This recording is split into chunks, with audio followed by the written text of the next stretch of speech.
vamos falar aqui sobre a estrutura exterior da bactéria, que é o assunto mais importante e o que você mais vai ter que gravar. Como eu já falei para vocês, a bactéria vai ter duas camadas básicas, digamos assim, na sua estrutura exterior: a parede celular e a membrana celular. A membrana celular vai ser igual toda membrana de célula normal. A gente já está acostumado a ver aquela membrana de bicamada fosfolipídica e é basicamente o que a gente encontra na bactéria. Mas o que é essa parede celular? Vamos descrever ela agora e para que ela existe, para que ela funciona, como ela funciona, quais são as diferenças entre as bactérias, isso tudo. Bom, primeira coisa é que a parede celular ajuda a manter a integridade da célula, o que faz todo sentido, porque a bactéria é só aquilo ali, ela não tem nenhuma outra estrutura para ser lesionada. Não é como a gente que tem um corpo extremamente complexo e tem várias coisas que protegem os nossos órgãos nobres. A bactéria só tem aquilo.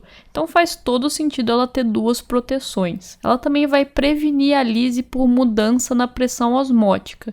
Imagina se não tivesse parede celular, qualquer mínima diferença de pressão osmótica que acontece direto em qualquer meio já ia fazer uma diferença horrorosa para a bactéria, podendo até significar a morte dela. A parede celular vai possuir o mesossomo, que é uma invaginação da membrana plasmática para o interior do citoplasma, que tem um papel muito importante no processo de divisão celular, que a gente vai falar mais na próxima aula, e é baseado na parede celular, como eu já falei para vocês, que a gente vai separar as gram-positivas e as gram-negativas. A gente vai destrinchar melhor esse aspecto agora e falar dessa diferença que é essencial na prática médica do dia a dia. Você vai ouvir a partir de hoje até o fim da sua vida médica sobre bactérias gram-positivas e gram-negativas. Então, falando mais especificamente sobre a coloração do gram, ele é uma tintura que cora o peptidoglicano, e lembrem que a gente leu que o peptidoglicano é uma proteína muito importante na composição da parede celular, então se tem um monte de peptidoglicano ali, vai colorir bastante a bactéria. O exame do gram é fácil, barato e rápido, dá para fazer em qualquer laboratório que tenha as mínimas condições e faz uma baita diferença, porque é totalmente diferente tratar uma infecção por uma gram positiva e por uma gram negativa. Eu desenhei aqui para vocês uma bactéria que parece um pão de forma, tá? Mas eu juro que é uma bactéria. E aqui em cima tem um conta-gotas, não é um cigarro, eu juro, é um conta-gotas, jogando a tintura do gram, que é arroxeada. E aí a gente vai ver como essa bactéria se cora. Então, como é que a gente interpreta o resultado do gram? Nas bactérias gram-negativas, elas vão possuir uma parede celular mais grossa, composta por mais peptidoglicano.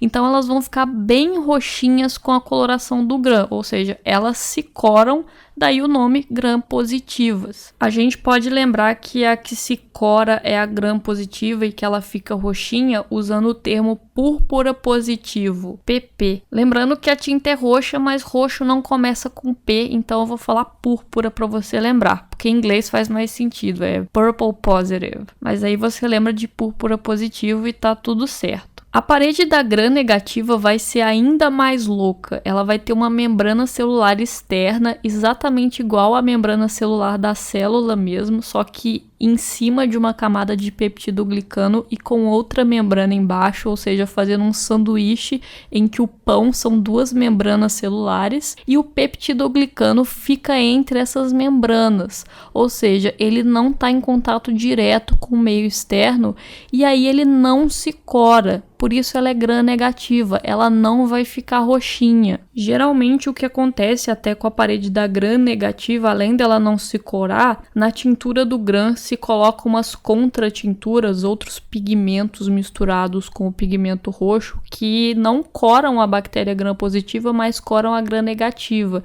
Então ela acaba ficando meio rosinha ou avermelhada por causa dessas contratinturas. Coloração pelo gram é uma coisa que com certeza você vai fazer nas suas aulas práticas de microbiologia na sua faculdade. Então, além de estudar isso, vai ser bastante fácil de lembrar depois que você vai ter a memória física de fazer aquilo na sua mente. A partir de agora, eu vou falar para vocês mais especificamente da parede celular de cada uma dessas bactérias. Vou falar um monte de nomes aqui, mas no final a gente vai ver um esquema bem simplificado de como que é a diferença na prática entre a gram-positiva e a gram-negativa. Então não se preocupe muito que a gente vai ir bem devagar nesse assunto. Bom, aqui a nossa bactéria pão de forma supostamente se corou pelo gram, então ela ficou com o exterior roxinho. E aqui eu vou falar mais especificamente sobre a parede da gram-positiva. Ela vai ter uma camada grossona de 20 a 80 nanômetros só de peptidoglicano, e quanto mais grossa for essa camada, mais potente a proteção que ela confere à bactéria. A gente tem uma bactéria chamada MRSA, que é extremamente perigosa, muito habitante dos CTIs aí. A gente ainda vai falar sobre ela, e a MRSA é uma bactéria que tem uma baita camada de peptidoglicano. Esse peptidoglicano é formado por disacarídeos de N-acetilglicosamina e ácido N-acetilmurâmico. Outra coisa que a gente encontra no meio do peptidoglicano é o ácido teicoico e lipoteicoico. Ele mantém a parede celular quando há divisão, ele deixa ela estável, e essas duas substâncias estimulam bastante a resposta imune e são consideradas fatores de virulência, porque elas facilitam a adesão bacteriana às superfícies. Algumas bactérias vão possuir um espacinho entre a membrana plasmática e a parede celular, que a gente vai chamar de espaço periplasmático. E eu vou mostrar para vocês no esquema bem bonito que eu fiz no fim da aula. E algumas bactérias gram-positivas podem formar esporos. Eu falei para vocês dos esporos na última aula, que é aquela estrutura vegetativa que a bactéria fica lá dentro até ela achar condições normais para ela sobreviver. E formar esporo é uma coisa que só é possível para a bactéria gram-positiva. A gram-negativa não consegue, porque ela tem uma parede celular complexa demais que não consegue ser reproduzida nesse tipo de procedimento. Por fim, as bactérias gram-positivas vão ser mais sensíveis à ação da penicilina e derivados. A gente vai ver isso em farmaco. Geralmente, gram-positiva a gente pode tratar com penicilina e derivados da penicilina, que tem um monte. Agora vamos falar mais especificamente sobre a parede das gram-negativas, e aí que, supondo numa realidade alternativa em que a bactéria pão de forma é uma gram-negativa, porque ela ficou rosinha na coloração do gram. A parede das gram-negativas vai ser bem mais complexa, ela não é uma parede só de peptidoglicano com umas paradinhas no meio. Ela vai ter a membrana externa, que eu falei para vocês, que é igualzinho à membrana celular, mas tá ali por fora de tudo, que é uma característica exclusiva da gram-negativa. Vai ter um espaço periplasmático em todas essas bactérias, não é igual na gram-positiva, que tem algumas que tem, algumas que não. E a camada de peptidoglicano é bem fininha, ela é de 8 a 11 nanômetros, bem menos do que nas gram-positivas. Na membrana externa a gente vai ter porinas para regular a entrada e saída de moléculas da bactéria, que é uma coisa bem útil também.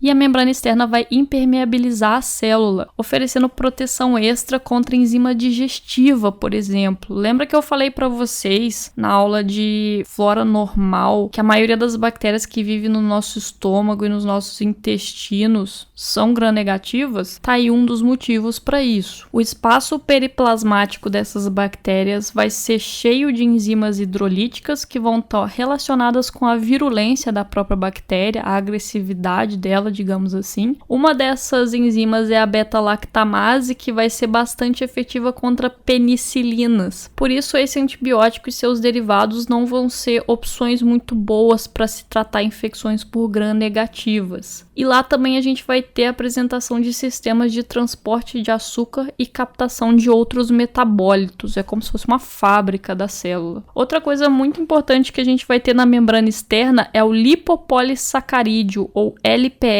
também chamado de endotoxina. Essa substância é extremamente imunogênica, ele causa uma reação imune muito grande, muito exacerbada, pode dar febre, um monte de coisa, e até uma resposta tão intensa que pode levar a risco de morte. E ele pode ser liberado em infecções e ser tóxico, e também atuar como receptor e bloquear a resposta imune. Ou seja, a bactéria gram-negativa, de forma geral, ela é bem perigosa, mais perigosa que a gram-positiva. A gente tem bactérias gram-positivas muito ruins, muito do mal, mas a gram-negativa, ela é mais especialista no assunto. Então, depois de falar aquela quantidade de nomes para vocês, eu fiz esse exemplo aqui bem legal das paredes das bactérias. Desse lado esquerdo aqui a gente tem a gram-positiva e do lado direito a gente tem a gram-negativa. Se você quiser copiar esse esquema no seu caderno para memorizar bem, é uma ótima dica que eu te dou, tá? Porque isso você tem que saber de cor. Então aqui, como vocês podem ver, na gram-positiva a gente tem a membrana plasmática normal, como se fosse uma célula qualquer, mas a gente vai ter essa camadona aqui de peptidoglicano, que eu fiz de bolinha roxa aqui para vocês, até para lembrar um pouco o gram. A gente tem o ácido teicoico e lipoteicoico, que eu falei para vocês as funções, vão estabilizar a membrana na divisão celular, vão estimular a resposta imune e adesão da bactéria, né? Aqui de azul eu desenhei o espaço periplasmático, lembrando que ele não é obrigatório nas bactérias gram-positivas, e a gente tem essas proteínas de verdinho que ficam na membrana celular, como se fosse qualquer outra célula. Já na gram-negativa, a gente vai ter uma membrana interna, que tá aqui, e a membrana externa. Note que ela é igualzinha, e foi isso que eu quis dizer como um sanduíche. Fica o pão de cima e o pão de baixo, e o espaço periplasmático com peptidoglicano no meio. Na membrana plasmática externa, que é exclusiva da gram-negativa, a gente tem algumas proteínas, o que é normal. Tem o LPS, que eu representei de cinza claro aqui para vocês, e as porinas, que eu também falei, que regulam a entrada de água na célula. A gente tem o espaço periplasmático, lembrando que aqui ele vai ser obrigatório, ele sempre vai estar presente, vai ter um monte de enzimas rodando aqui em volta, e a gente tem uma camadinha fina de peptidoglicano, muito inferior à das gram-positivas. E aqui a gente tem uma membrana plasmática interna, também com algumas proteínas de superfície que funciona como a de qualquer outra célula. Existem algumas exceções para a coloração do gram. Tem algumas bactérias com a parede celular atípica que não vai ser corada pela tintura do gram, então a gente não vai ter como classificar elas como gram-positiva nem gram-negativa. A gente vai ter algumas bactérias com as paredes ricas em ceras e lipídios, que a gente tem as micobactérias e as nocárdias.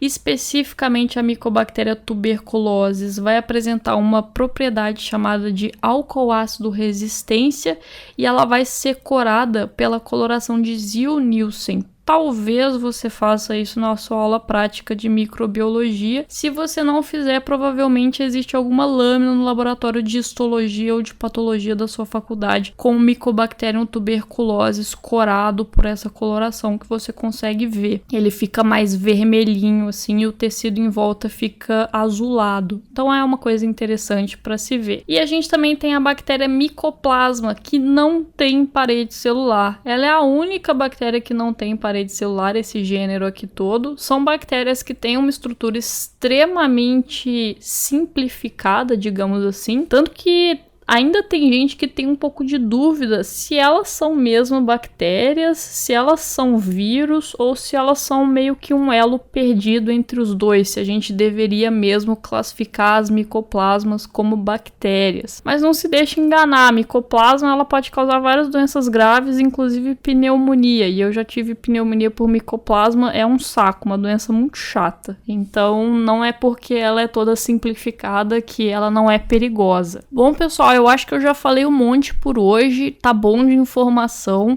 Na próxima aula a gente vai continuar falando sobre as características gerais das bactérias. Espero que tenha ficado claro a mensagem de hoje para você. Tudo que eu falei vai ser extremamente importante para você até o fim da sua prática clínica, quando você decidir se aposentar, mesmo que você odeie micro e não queira nada que tenha nenhuma relação com isso. Você sempre vai ter que saber o que é uma bactéria gram-positiva, negativa. Talvez não nas minúcias que a gente falou hoje, mas é importante entender o conceito por trás disso. Espero que esteja tudo certo, deixa um comentário aí se você gostou da aula, se você tem alguma crítica, e é isso aí, bons estudos para todo mundo.